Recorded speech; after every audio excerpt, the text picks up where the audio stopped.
నెల్లూరు జిల్లాలో YCP mining mafia ముఠాలు పేటరేగిపోతున్నాయి. ఇష్టారాజ్యంగా బహిరంగ దోపిడీకి పాల్పడుతూ వేల కోట్ల రూపాయల ఖనిజాన్ని దోచుకుంటున్నాయి. దోపిడీలో మంత్రి కాకాణి, ఎమ్మెల్యే అనిల్ కుమార్ ముఠాల మధ్య ఆధిపత్య పోరు కొనసాగుతోంది.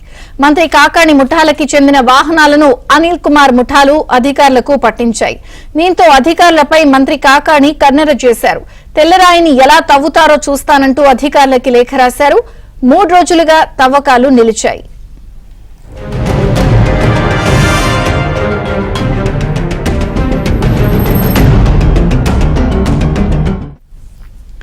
అక్రమ తవ్వకాలకి తాడేపల్లి నుంచి తమకే అనుమతి ఉందంటూ ఎమ్మెల్యే అనిల్ కుమార్ ముఠాలు అంటున్నాయి.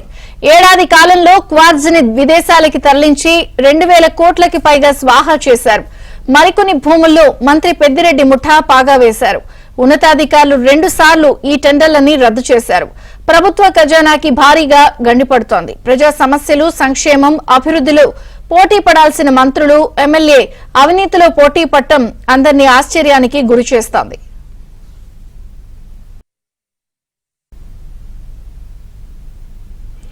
నెల్లూరు జిల్లాలో క్వార్జ్ తవ్వకాలకి సంబంధించి వైసీపీ ఎమ్మెల్యేలు అక్రమంగా ఒకరికొకరు పోటీ పడుతున్నారు. మంత్రి కాకాణి వాహనాలు ఇప్పటికే మరొక ఎమ్మెల్యే పట్టించారు. తవ్వకాలకి తమకంటే తమకే అనుమతి ఉందంటూ ఎవరికి వాళ్లు పోటీ పడుతున్న నేపథ్యంలో ఇప్పుడు ఉమ్మడి నెల్లూరు జిల్లాలో ఈ మైనింగ్ మాఫియా రెచ్చిపోతున్న అంశం చర్చనీయాంశంగా మారింది. మరిన్ని వివరాలు మా ప్రతినిధి మహేష్ అడిగి తెలుసుకుందాం.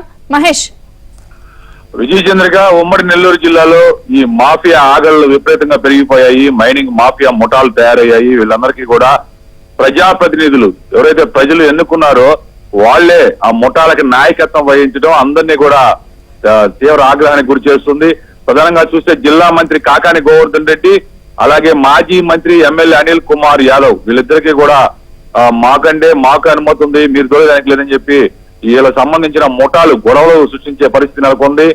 ఇటీవల మంత్రి కాకానికి సంబంధించిన ముఠా వాళ్ళ వాహనాల్ని ఎమ్మెల్యే అనిల్ ముఠా పట్టించడం జరిగింది. దాంతో మంత్రి కాకాని సీరియస్ అయినట్టుగా చెప్తున్నారు. అధికారులు కూడా వార్నింగ్ ఇచ్చినట్టుగా చెప్తున్నారు. ఇంకొకసారి కానీ ఈ వాహనాలు పట్టుకున్నా ఏం చేసినా కూడా ఒప్పుకునే ప్రసక్తే లేదు. ఎలా తిరుగుతాయో మమ్మల్ని కాదని వాహనాలు ఎలా తిరుగుతాయో చూస్తామని చెప్పి మంత్రి కాకాని ఒకవైపు, మరోవైపు అనిల్ కుమార్ యాదవ్ ముఠా అయితే మాకు తాడేపల్లి నుంచి అనుమతులున్నాయి, నెలలా పక్కంగా కడుతున్నామని చెప్పి బహిరంగంగానే చెబుతున్నారు. మొత్తం మీద ఎక్కడెక్కడి నుంచి ఇతర జిల్లాల నుంచి ఒక రౌడీ మోకల తీసుకొచ్చి ఇక్కడ ఈ ఉమ్మడి నెల్లూరు జిల్లా సైదాపురం, గూడూరు, రాపూరు ఈ ప్రాంతాల్లో, పొదలకూరు ప్రాంతాల్లో ఈ ముఠాల ఆగడాలు రోజు రోజు కూడా మితిమీరిపోతున్నాయి. ప్రజలు తీవ్ర భయాందోళనకు గురవుతున్నారు.